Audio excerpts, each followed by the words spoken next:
Policier boya, Azav. Ouais. Bozolanga papa on, hein, ba document ne yango. Plaignant. Yé moko yé. Hein, te yé moko. Tala, au moins ezao. Et puis ici il est Tokuti awa na centre. Eza non viable. To sele centre. Bakoki ko fungola yango kaka soki zone de santé. Ya Ngiringiri et puis si bango autorisation mais ba bongisi. Parce que ezali catastrophique. La boisate to futi bana na kati ba premièrement c'était une initiative ya ministre de santé na mbele atini d'argent na ye na terrain ba la mbela pour makamata de santé surtout ils appellent bien pour la mbela o tali santé ya moto il va la prix il y a pas de prix.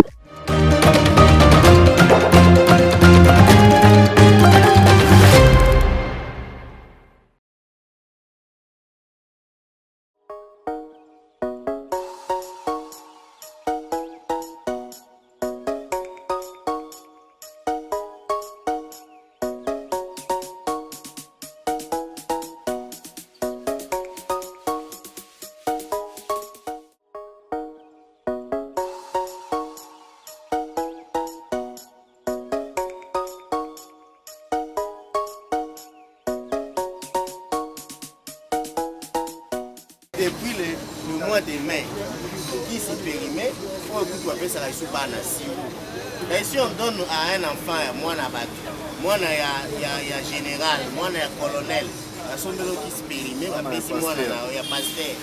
moi na avocat, moi na nani, ça veut dire que la probabilité que moi na kufa na qui s'est mabé est très élevée. Et donc on peut pas kangater, donc il doit akufa chaque. Fermez ça.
Premièrement,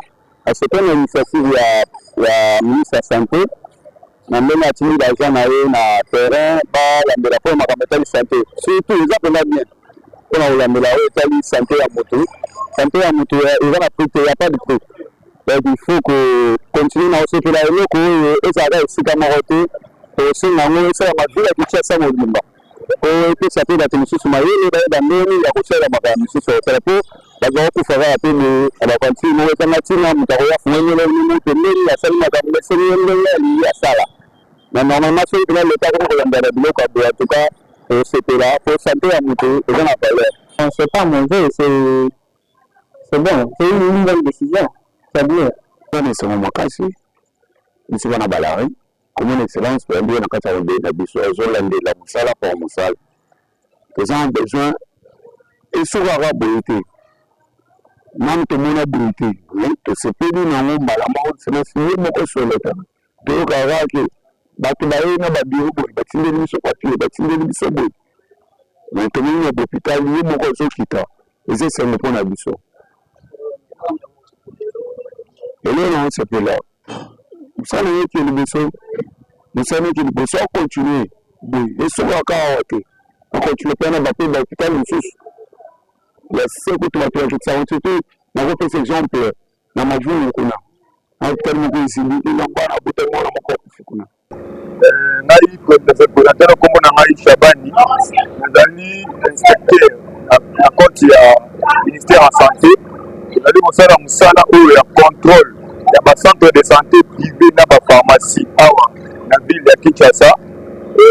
depuis tobandi musala surtout journal de remarquer que ba pharmacie ebele surtout baza vraiment non viable et puis ba condition oyo bazotekela bakisi eza ba condition oyo ba règle pharmaceutique esengi te mpona kosala pour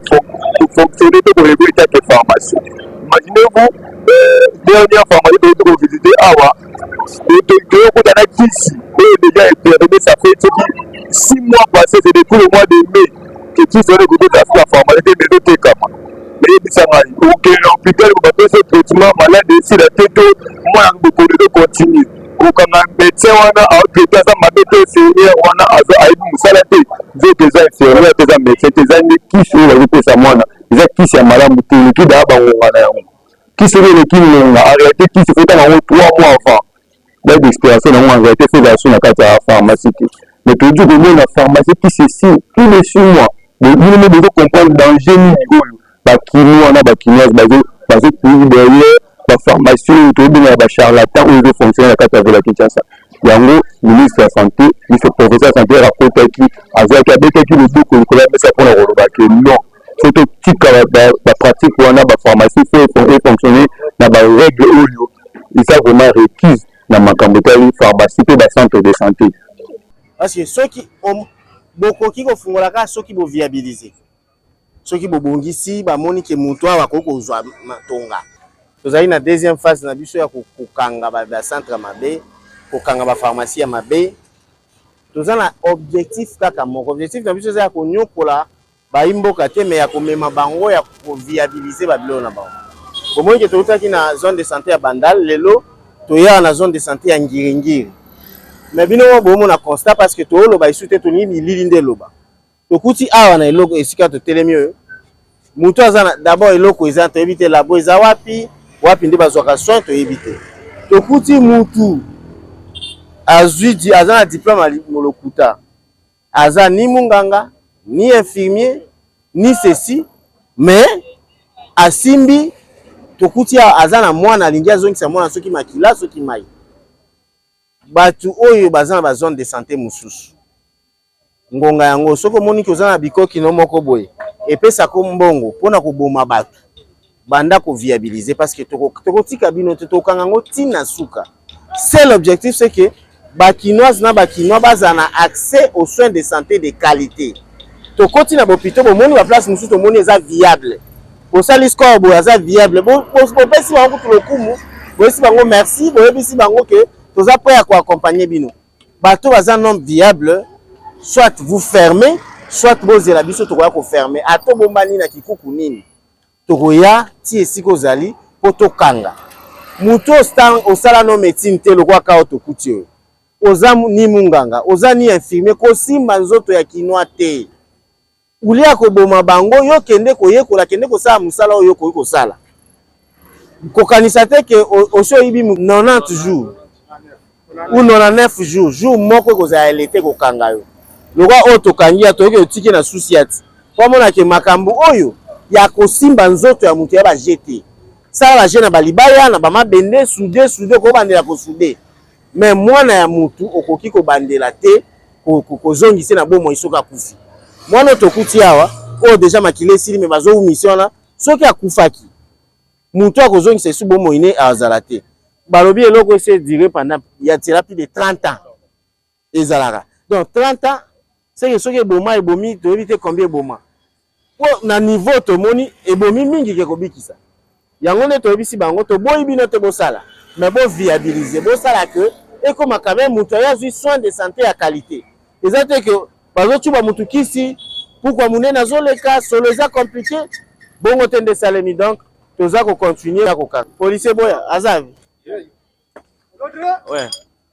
bozelanga papa oyo hein ba document ne yango plaignant ye moko ye ah te ye moko tala omone ezao et puis ici il est tokuti awa na centre eza non viable to sele centre bakoki ko fungola yango kaka soki zone de santé ya Ngiringiri et puis si bango autorisation mais ba bongisi parce que ezali catastrophique la boisate to kuti bana na kati ba makambu ebele et ça là que oyo eza place ya koboma ya kobitisa garçon oyo to kuti azo traiter alobi kaza infirmier ni document oyo alobi aza nouvelle unité mais to moni mateki ba nouvelle unité bazana mateki faut usage de faux plaignant des ministères provinciaux de la santé à Ville à Kinshasa dont je suis le ministre c'est moi le plaignant donc bokenaye zoba document na bokenaye bosambisi ye soki yeki azali infirmier qualifié aye na ba document na botiki ye so aza infirmier il faut ngane na pesa autorisation